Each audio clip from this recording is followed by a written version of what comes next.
আসসালামু আলাইকুম, সবাইকে স্বাগতম জানাচ্ছি নতুন আরও একটি ভিডিও দেখার জন্য। আজকে করে দেখাবো মুরগির চামড়ি ভুনা।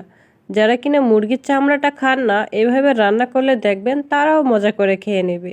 খুব সাধারণ একটা রান্না, কিন্তু ভালো করে রান্না করতে পারলে এটি খেতে ভীষণই ভালো লাগে।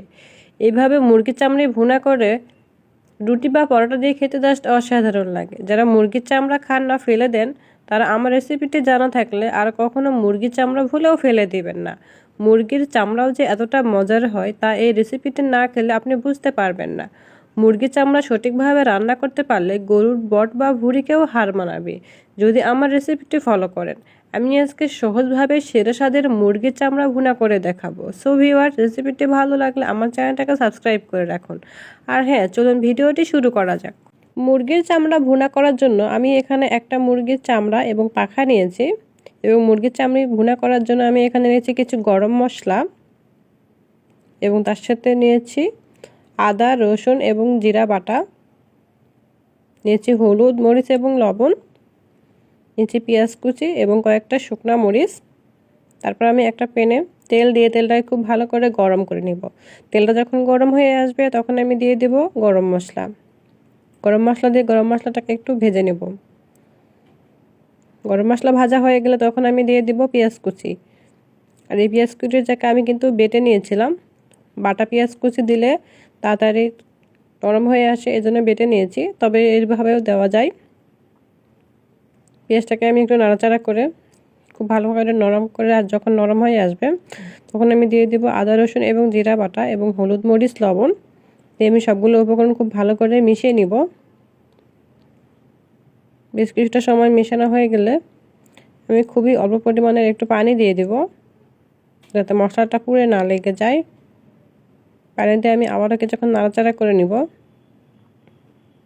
এবং জাল করে নিব যতক্ষণ না তেলটা উপরে আসে। তেলটা যখন পুরোপুরিভাবে উপরে আসবে তখন আমি আবার একটু নাড়াচাড়া করে নিয়ে মুরগির চামড়াগুলো দিয়ে দিব। মুরগির চামড়া যখন দেওয়া হয়ে যাবে তখন আমি আবারও মুরগির চামড়াটাকে কষানো মশলার মধ্যে ভালো করে মিশিয়ে নিব। খুব ভালো করে মিশিয়ে নিতে হবে।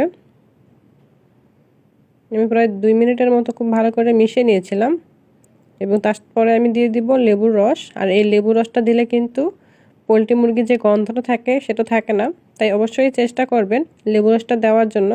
তাহলে লেবু রসটা দিলে কিন্তু খুবই ভালো লাগে খেতে। তারপরে আমি ঢাকনা দিয়ে ঢেকে রান্না করে নিয়েছি।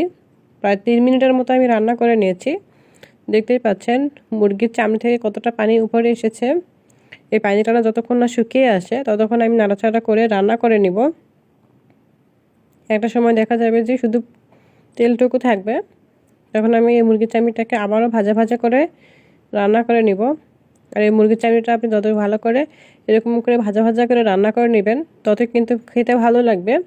একেবারে খেয়ে মনে হবে যে গরুর বট বা ভুঁড়ির মতোই, তার থেকে কোনো অংশে কম মনে হবে না। তারপর আমি ঝোলের জন্য পরিমাণ মতো পানি দিয়ে দেব। ঝোলটা একেবারেই দিতে হবে, যাতে ঝোলটাও তরকারিটা একেবারে হয়ে আসে, এই পরিমাণে ঝোল দিবেন। ঝোল দিয়ে আমি আবারও ঢাকনা দিয়ে ঢেকে রান্না করে নিয়েছি। প্রায় 5 মিনিট মতো আমি রান্না করে নিয়েছি। 5 মিনিট পর ঢাকনা তুলে আমি নাড়াচাড়া করে দিব। রান্নাটা প্রায় শেষের দিকে হয়ে আসবে। এ সময় আমি কিছু শুকনা মরিচ দিয়ে দিব। আর এই শুকনা মরিচটা এ সময় দিলে কিন্তু ফ্লেভারটা খুবই ভালো লাগে খেতে। আপনারা যদি শুকনা মরিচের বদলে কাঁচা মরিচও দেন তাহলেও সমস্যা নেই, দিতে পারবেন।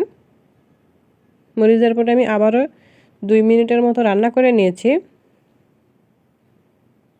2 মিনিট রান্না করার পর আমি আবারও কিছুক্ষণ নাড়াচাড়া করে নিব।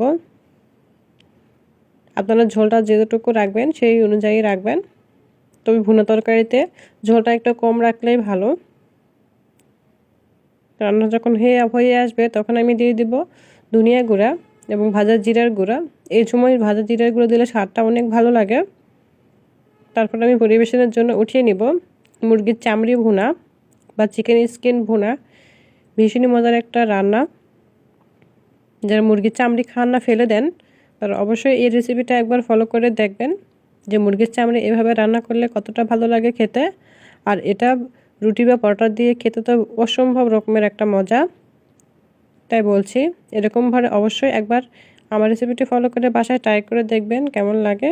আর আমার রেসিপিটি যদি ভালো লেগে থাকে তাহলে অবশ্যই আমার চ্যানেলটাকে সাবস্ক্রাইব করবেন এবং পাশে থাকা বেল আইকনটি বাজিয়ে দিবেন। Thank you watching my video.